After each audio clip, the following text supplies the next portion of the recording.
열왕기상 19장 18절 말씀입니다.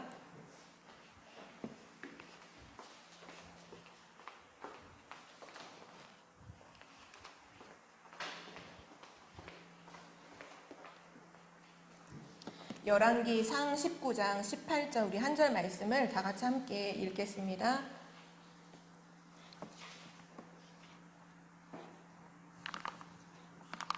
찾았죠? 함께 읽을게요. 그러나 내가 이스라엘 가운데 7,000명을 남기리니 다 바알에게 무릎을 꿇지 아니하고 다 바알에게 입맞추지 아니한 자니라. 아멘. 오늘 말씀은 우리가 아람 시대에 30년을 봤던 8월 한 달 동안 메시지의 이제 마지막 메시지고요. 숨은 제자들입니다. 숨은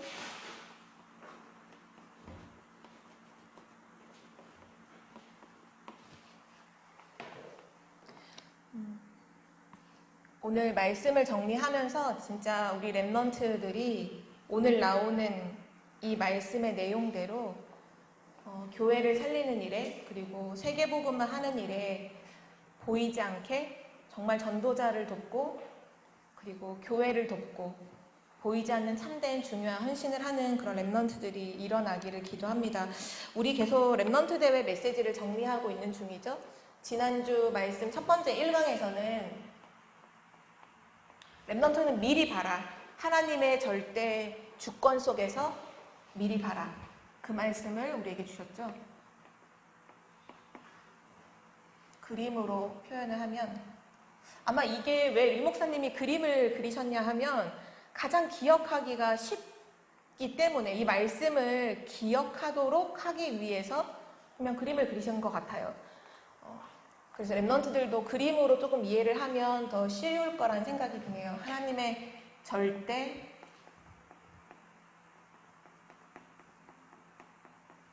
주권 속에서 봐야 되는데 미리 보는데 뭐를 보느냐? 왜 노예 포로 속국이 되었는지 그거를 이렇게 표현하셨어요. nothing. 복음이 없구나. 복음이 없기 때문에 노예될 수밖에 없고 포로 속국으로 사단에게 완전 당할 수밖에 없는 이유가 복음이 하나도 없네. 그래서 랩넌트가 그때 복음, 언약을 잡으라고 하셨죠. 그 복음을 랩넌트가 붙잡기만 하면 뭐로 바뀐다 했냐 하면 everything으로 바뀐다고 했어요. 모든 것이 언약이죠. 모든 것이 복음으로, 복음을 누리는 것으로 바뀌게 된다 말씀하셨고 오늘은 2강 말씀인데요. 2강 말씀에서는 랩넌트에게 하나님 뭐라 말씀하셨냐면 미리 소유해라. 미리 봤으면 이제 두 번째는 미리 가져라. 이렇게 말씀하셨어요. 아마 오늘도 이 말씀을 들을 때 또는 WRC 때도 말씀을 들을 때 그냥 목사님이 또는 전도사님이 하는 얘기로 들으면 이렇게 될 거예요. 머릿속에서 어떤 일이 일어나냐 하면 저 말씀을 들으면서 저거는 나랑 좀 안 맞는 것 같은데 저건 내가 못할 것 같은데 우린 그렇게 속을 수 있거든요. 근데 이건 하나님의 말씀이죠. 그래서 하나님의 말씀으로 그대로 인정하고 받으면 돼요. 미리 봐라. 랩넌트는 미리 봐라. 아멘 하면 되고요. 랩넌트는 미리 가져라. 또 아멘 하면 되죠. 뭐를 미리 갖냐면요. 그냥 아무거나 미리 가져버리면 안 되잖아요. 랩넌트가. 세상에서 세상 사람들이 가지려고 하는 거 성공, 돈 그거 미리 가지려고 하면 되겠어요. 랩넌트는? 아니죠. 하나님은 랩넌트에게 미리 갖기를 원하시는 게 있어요. 그거는 뭐와 관계 있냐 하면 하나님의 절대 계획과 아주 관계가 있어요. 랩넌트는 미리 가지는데 뭐 속에서 미리 가지냐? 하나님의 절대 계획 속에서 미리 가져라. 왜냐하면 이거를 갖지 못하면 네피림에게 진다고 말씀하셨어요. 랩넌트가 이거 갖지 못하면 진다. 세상 문화에 진다. 세상 문화가 아니라 더 정확하게 말하면 사단이 만들어 놓은 문화잖아요. 사단이 만들어 놓는 세상의 틀이잖아요. 망하는 틀. 거기에 질 수밖에 없다. 그래서 우리 이때 말씀하실 때 예를 들으셨던 부분이 블레셋 시대의 다윗과 사무엘을 가지고 말씀하셨잖아요. 블레셋에게 맨날 지는 거예요. 14대 동안 계속 지는 거죠. 전쟁이 일어나면 맨날 당해요. 농사 지으면 다 빼앗아가요. 사람들 다 전쟁 나가 다 죽어요. 집이 다 무너져요. 좀 살만하고 다시 또 재건하면 또 쳐들어와서 다 무너뜨려요. 그거를 렘넌트가 봐야 된다라고 하셨어요. 그거를 하나님의 절대 계획 속에서 보면 보여요. 아, 우리가 왜 세상의 문화에 질 수밖에 없느냐? 나는 뭘 해야 되지? 아, 영적인 힘을 가져야 되는구나. 진짜 영적인 힘을 가지면 하나님의 비전을 이루는 삶을 살게 돼요. 렘넌트가 그거를 해야 돼요. 미리 가져야 되는데 뭘 미리 갖냐? 영적인 힘이요. 렘넌트는 미리 보고 힘을 가지면 돼요. 그래야 네피림에게 지지 않아요. 그리고 하나님의 절대 비전을 이루게 돼요. 이때 이제 서론에서 말씀하셨던 부분이 렘넌트들을 쭉 설명해 주시면서 요셉을 봐라. 여호와의 신에 감동된 그 힘이 있었죠. 요셉은 여호와의 하나님께 감동된 사람이었어요. 또 누가 있었냐 하면 사무엘상 16장의 13절 보면 다윗.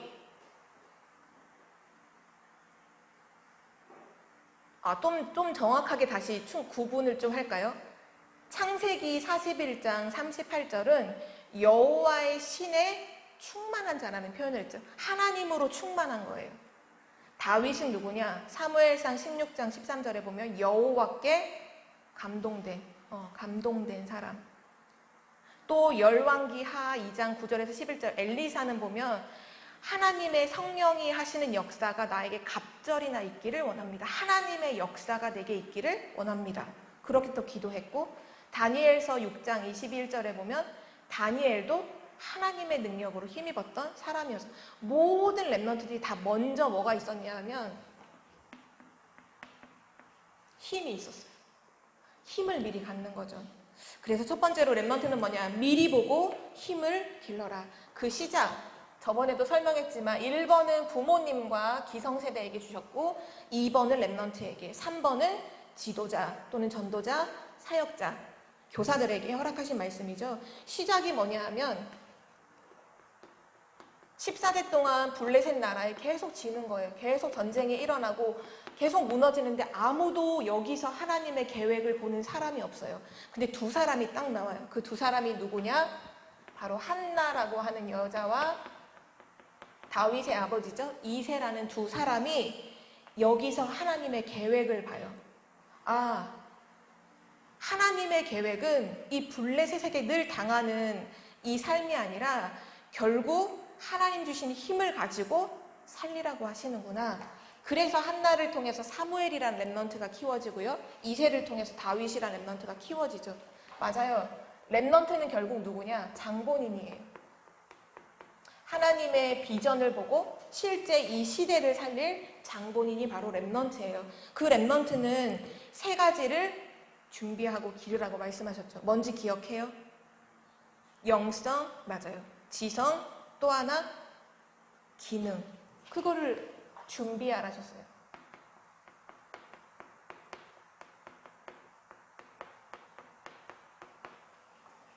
영성을 뭐라고 말씀하셨냐? 사무엘을 통해서 설명하셨는데요. 날마다 언약궤 옆에 누워서 하나님의 음성을 듣는 것. 그러니까 렘넌트가 뭐 할 수 있어야 되냐? 지금부터 힘을 얻어야 되는데 먼저 힘을 가져야 되는데 힘을 갖는 게 뭐냐? 하나님의 음성을 듣는 거예요. 아까 서론에도 나왔지만 하나님께 충만해지고 하나님께 감동되고 하나님의 역사가 갑절이나 내게 있고 결국 본질이 뭐예요? 하나님이잖아요. 하나님. 아까 희도가 맨 처음 우리 찬양했던 그 찬양의 주와 함께죠. 하나님과 함께. 거기서부터 힘은 비롯되어 나오는 거예요. 그래서 렘넌트가 뭐 해야 되냐? 영성은 뭐냐? 하나님 앞에 서는 시간. 언약궤 옆에 누웠다는 거 하나님 앞에 서는 시간을 말해요. 자, 봐봐요. 사무엘이 매일 밤마다 언약궤 옆에 누웠어요. 그러면 자연적으로 아침에 눈을 떴을 때 어디서 눈을 떴을까요? 언약궤 옆에 누워 잠을 자요. 그럼 아침에 눈 뜰 때는 어디 옆에서 눈을 뜨는 거예요? 언약궤 옆에서 눈을 뜨는 거죠. 이게 엄청난 비밀이에요. 여러분이 렘넌트들이 아침과 저녁으로 하나님의 말씀을 묵상할 수 있다면, 아침과 저녁으로 하나님을 바라보고 기도하는 그 잠깐의 시간이 여러분에게 있다면 여러분은 시대의 렘넌트로 쓰임받을 수밖에 없어요. 진짜 세상을 살릴 수 있어요. 여러분은 세상에 지지 않아요. 그걸 영성이라고 해요. 그리고 지성은 뭐냐? 우리 보통 오력할 때 영력, 지력 두 번째로 나오죠. 영성 속에서 나오는 지성을 말해요. 보통 지성이라 하면 사람들은 똑똑한 거, 뭔가 지혜와 세상 학문을 많이 배우는 이런 지성을 생각하는데, 우리는 그런 세상 지성이 아니라 영적인 힘 속에서 나오는 지성. 뭐라고 설명하셨냐, 목사님이? 사무엘과 다윗이 말씀을 기록했다. 그리고 시를 쓰고 찬양을 만들고 연주를 하고 이걸 해냈다. 그걸 지성이라고 말씀하셨어요. 여러분이 아침과 저녁으로 하나님 앞에서 말씀을 묵상하면서 그 속에서 뭔가를 기록하고 뭔가를 남기고 하는 그것이 바로 지성이에요. 그러면 하나님은 여러분에게 이걸 허락하실 거예요. 이 기능은 뭐냐? 남들보다 능숙한 어떤 기술을 말하지 않았어요. 유 목사님이 설명하실 때, 이 기능을 설명하실 때 하나님은 렘넌트 사무엘을 통해서 미스바 운동을 일으키시고, 또 하나님은 다윗을 통해서 골리앗을 꺾는 일을 행하시고, 결국은 어떻게 하셨죠? 사무엘과 다윗을 통해서 성전을 회복하시잖아요. 그게 렘넌트의 기능이라고 말씀하셨어요. 무슨 말인지 이해해요?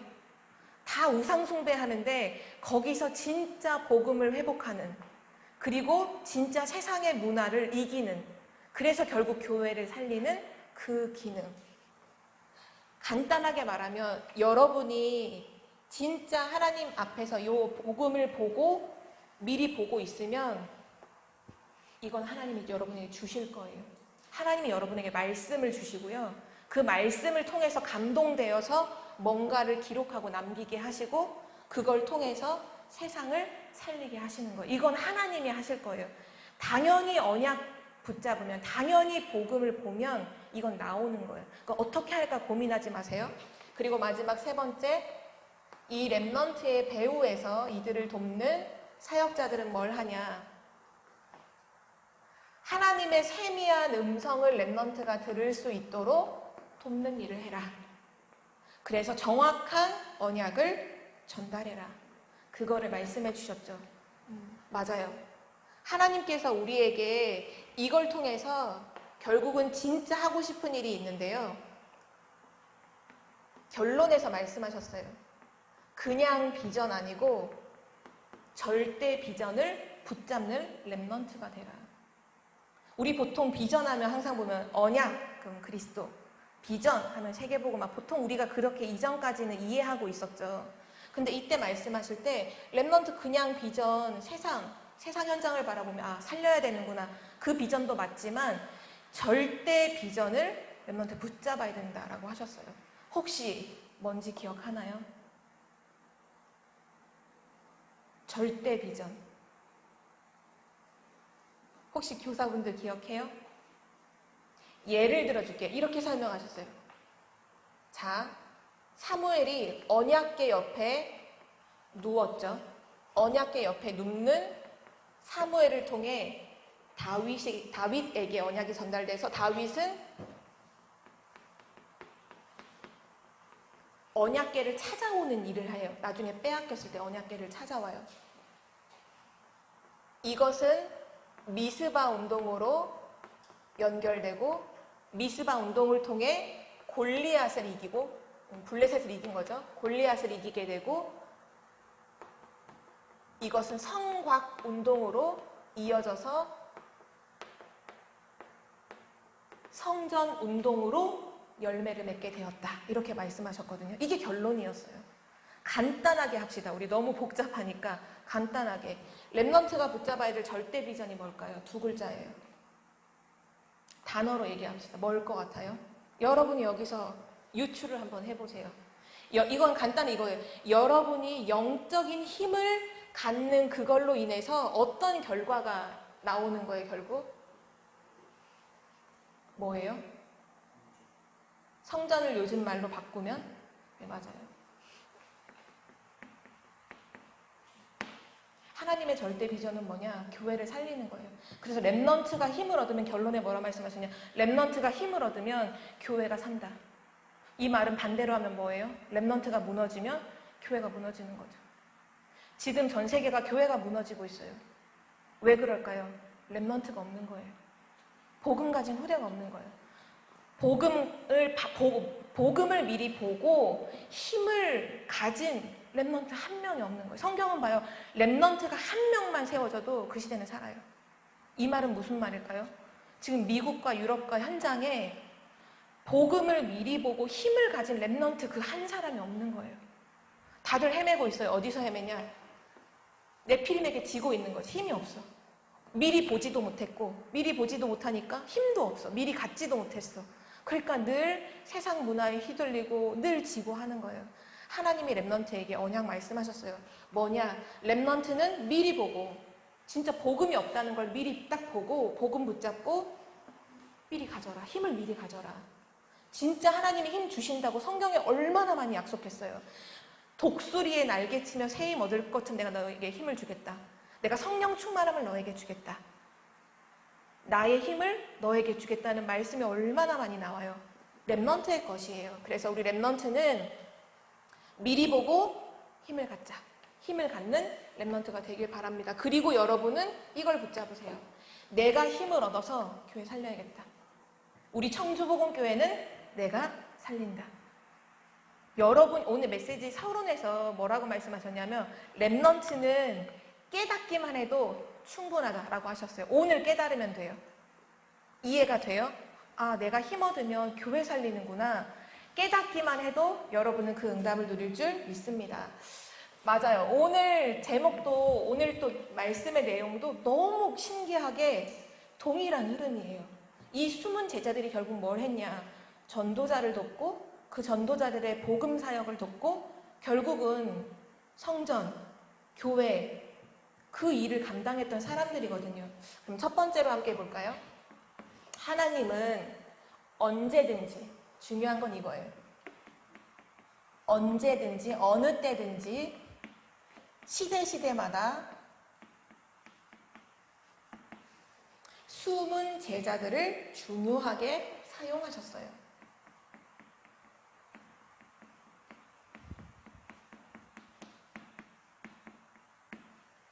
왜 여기 단어에 그냥 제자라고 하지 않으시고 숨은 제자라고 하셨을까요?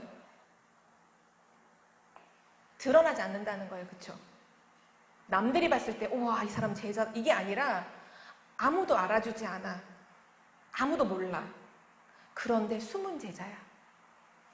진짜 전도자를 돕고 있고 정말 교회를 놓고 기도하고 있고 교회를 살리는 그런 사람을 하나님은 사용하신다는 거예요. 그래서 표현을 하기를 뭐라고 표현하셨냐?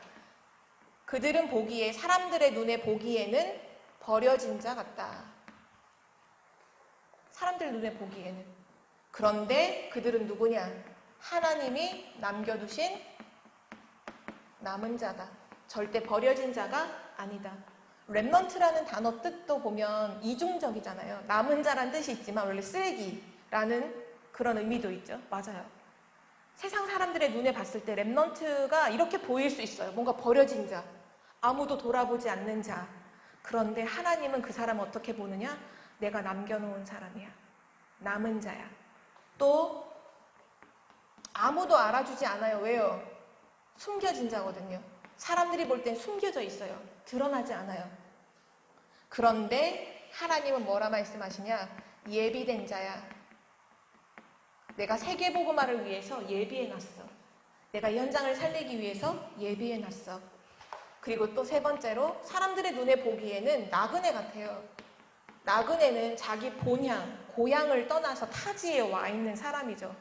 외롭고 아무도 돌봐주지 않고 나 혼자 있는 것 같은 그런 존재인 것 같은데 하나님 뭐라고 말씀하시냐? 흩어놓았어. 내가 세계복음화 하려고 저 렘넌트를 저곳에 흩어놨어. 파송했어.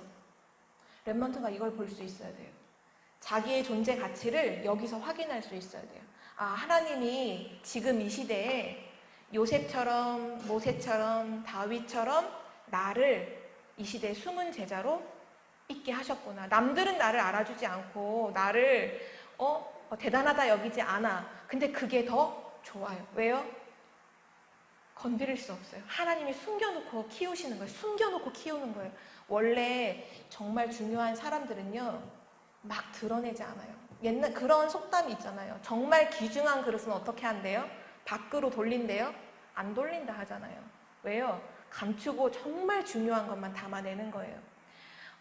진짜 그래요. 어쩌면 옛날에 그런 말씀을 하신 적이 있었어요. 누구냐면 박성진 목사님, 오승주 목사님 아시죠? 세계 랩넌트 대회 하면 맨 앞에서 깃발 들고 뛰시는 분들이 리더 수련회 때 한번 그런 말씀을 하신 적이 있어요. 어쩌면 우리는 진짜가 아닐 수 있다. 왜냐? 우린 드러났거든. 우린 지금 막 드러나게 뛰고 막 활동을 하고 있는데 지금 이 자리에 아무도 알아주지 않는데 어떤 랩넌트, 그 어떤 랩넌트가 누구냐? 복음을 알고 있고 진짜 영적인 힘을 누리고 있는 아무도 알아주지 않는 그 랩넌트를 통해 하나님은 진짜 큰 일을 하실 거다. 우리를 부러워하지 마세요라고 말씀을 하시더라고요. 정말 맞다고 생각해요. 그건 뭐 우리가 교만해서가 하는 얘기가 아니라 어쩌면 그분들도 되게 겸손하게 말씀하시는 거죠. 근데 성경에 보면 그게 맞아요. 정말 드러나게 쓰는 사람도 있지만 드러나지 않게 정말 중요한 일을 하는 사람들이 엄청 많이 있어요. 그래서 랩넌트들은 절대 자신의 모습을 보고 낙심하지 않기를 바랍니다. 그래서 모든 시대가 그러했던 것처럼 엘리야와 엘리사가 살았던 시대에도 숨은 제자들이 있었어요.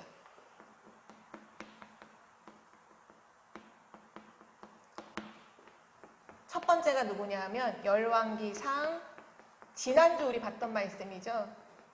1절에서 25절 말씀에 나타난 사람이죠. 누구죠? 오바댜. 근데 어쩌면 오바댜는 숨은 제자라기보다는 드러난 제자일 수 있어요. 그러나 중요한 일을 한 사람은 분명하죠. 근데 이 오바댜가 했던 중요한 일이 한 가지죠. 누구죠? 100명의 선지자를 숨겼죠. 바로 그 사람들이 숨은 제자예요. 이 오바댜를 통해서 하나님이 지키시고 보호하셨던 100명의 그 선지자들, 그들이 앞으로 엄청난 숨은 일을 할 사람으로 남겨진 거죠. 또 누가 있냐? 열왕기 상 19장, 우리 오늘 읽었던 말씀이죠. 뭐라고 말씀해요? 바알에게 무릎 꿇지 않고 바알에게 입 맞추지 않은 7,000명의 제자를 내가 남겨두었다. 숨은 제자인 거예요.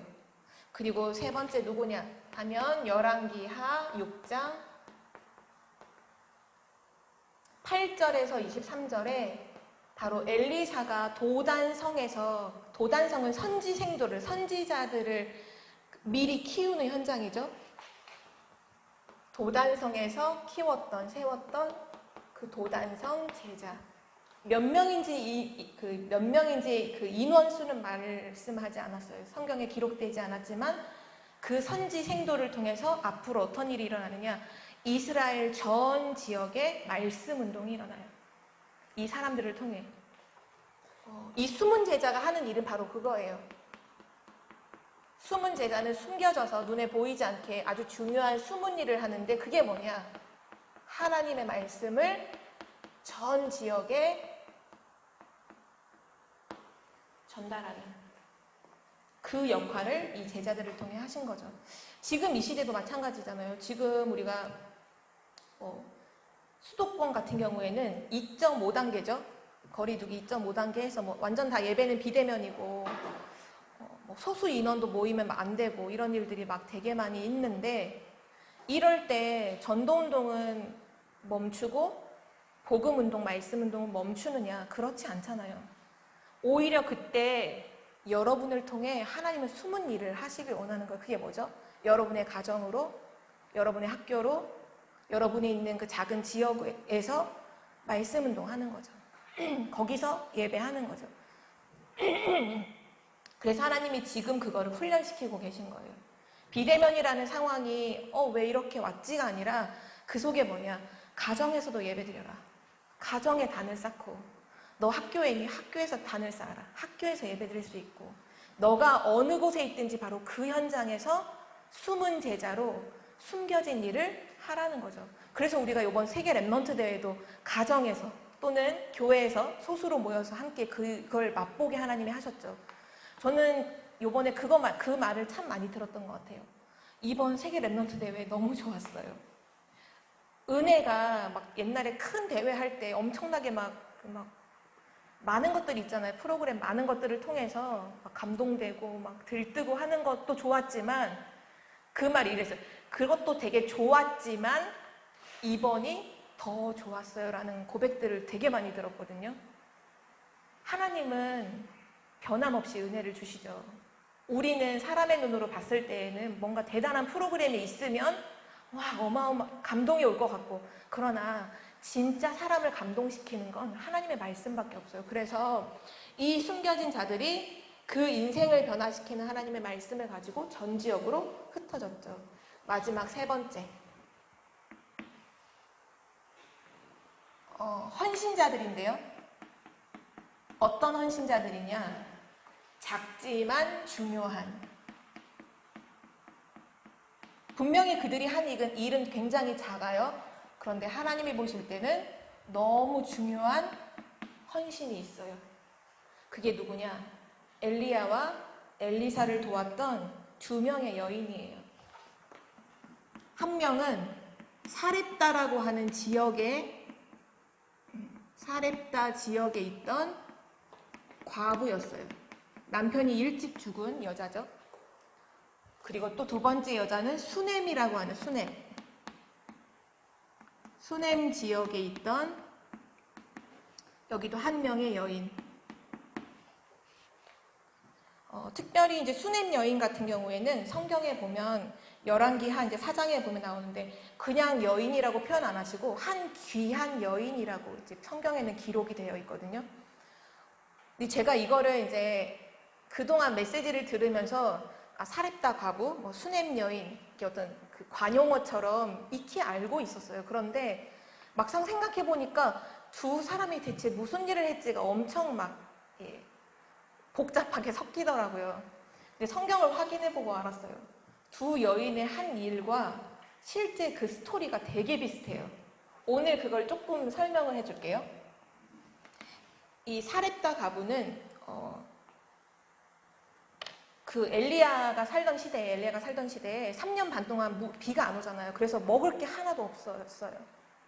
그래서 이 여자가 자기 아들이 한 명 있었는데 이제 한 줌의 밀가루, 딱 떡 한 덩이 만들 수 있는 딱 한 줌의 밀가루와 약간의 기름만 남아있는 상태에서 이제 그건 먹고 죽으려고 기다리고 있는데 엘리야 선지자가 그거를 만들어서 자기한테 갖고 오라는 거예요.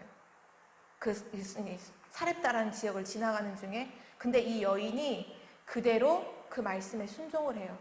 자기가 얼마나 배고프겠어요. 많은 중에 요만큼은 너무 쉬운데 마지막 남은 그걸 준다는 건 거의 생명을 건 헌신이잖아요. 근데 그거를 엘리야에게 대접을 해요. 근데 엘리야가 그걸 먹고 뭐라고 말하냐면 앞으로 비가 오기까지 너의 그 밀가루 통에 그 밀가루 한 줌이 계속 끊어지지 않고 그 기름병에 약간의 기름이 마르지 않을 거라고. 근데 실제로 그게 그런 역사가 일어난 거예요. 오병이어의 기적이 일어난 것처럼 분명히 만들어서 먹었는데도 또 그만큼이 또 있는 거죠. 그리고 수넴 지역에 보면 이제 여기는 엘리사예요. 엘리사가 수넴이라는 지역에 이제 돌면서 말씀 운동을 펴고 있을 때 이 수넴 여인이 뭘 하냐 하면 계속해서 강권해서 엘리사를 집으로 초대해서 식사를 대접해요. 우리 지역에 오실 때는 반드시 우리 집에서 식사를 하세요. 왜냐? 하나님의 거룩한 종이라는 걸 알았거든요. 그래서 남편이랑 상의해요. 뭐라고 상의하냐면 우리 집에 방 하나를 저 엘리사 선지자님이 오면 쉴 수 있는 침실을 만들자. 하나님의 귀한 종이 아니냐. 그래서 남편이랑 합의 보고 방을 하나 만들어서 순회를 하는 중에 수넴이라는 지역에 엘리사가 오면 그 집에 이제 들어가 식사와 모든 잠자리를 이제 거기서 지내는 거죠.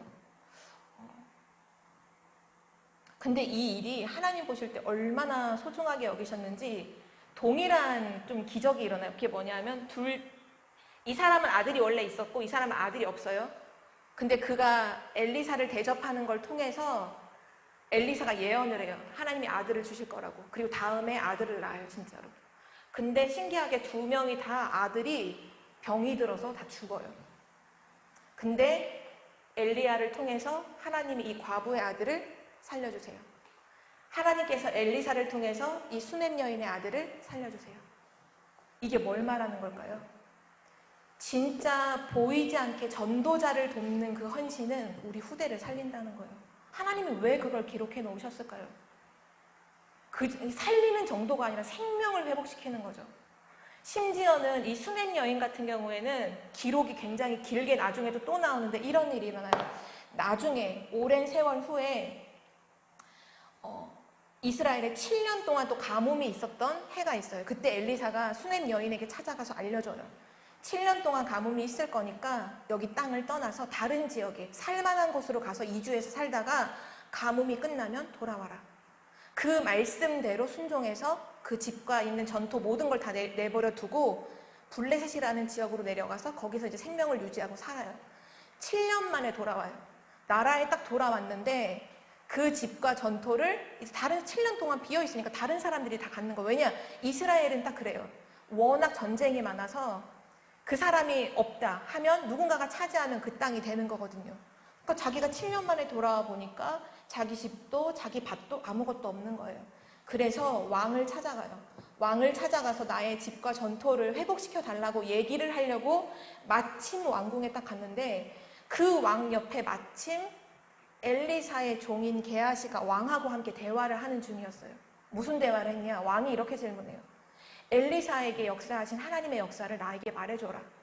그래서 게하시가 막 이런 역사가 막 일어났고요. 그리고 심지어는 죽은 사람도 살리는 일이 일어났는데 이 수넴이라는 지역에 한 여인의 아들이 죽었는데 그 아들을 살렸어요라는 얘기를 하고 있는 그 중에 그 여인이 온 거예요. 왕한테 전투 회복시켜달라고.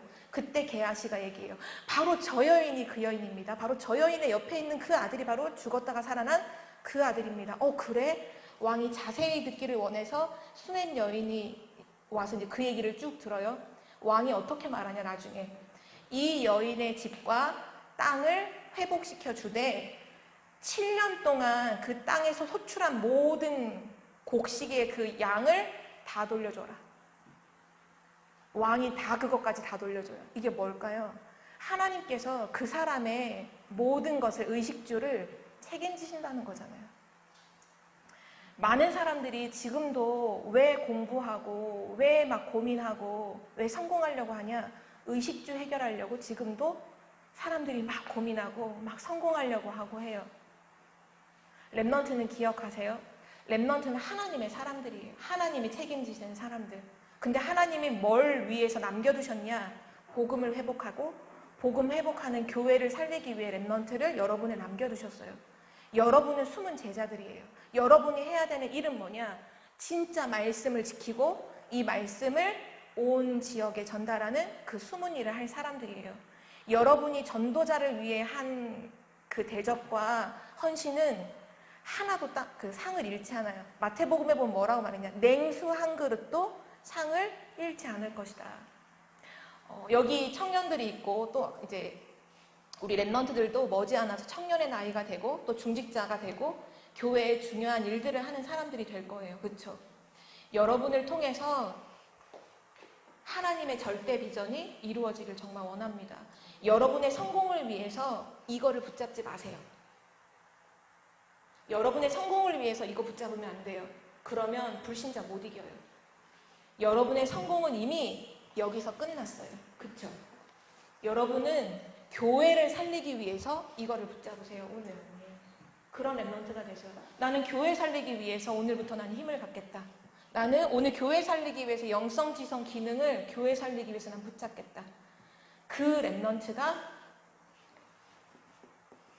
하나님의 절대 비전 속에 있는 렘넌트인 거예요.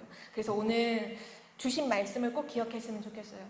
정말 교회를 살리는 이번 한 달 동안 우리 많은 말씀을 들었는데 오바댜도 그랬고 오늘 숨은 제자들도 그랬고 엘리야, 엘리사도 그랬고 결국은 진짜 하나님이 하시는 세계복음화에 쓰임 받았는데 지금 하나님의 세계복음화는 교회를 통해서 이루어지고 있어요. 그렇죠? 하나님은 교회를 통해 세계복음화 하시는 거예요. 초대교회를 통해 그 초대교회로 이어졌던 그 복음운동이 안디옥으로, 그 안디옥에서 또 빌립보로, 에베소로, 데살로니가 교회로 많은 교회들을 통해서 하나님 세계복음화 이루시죠. 지금 그 언약이 우리 청주복음교회까지 온 거예요.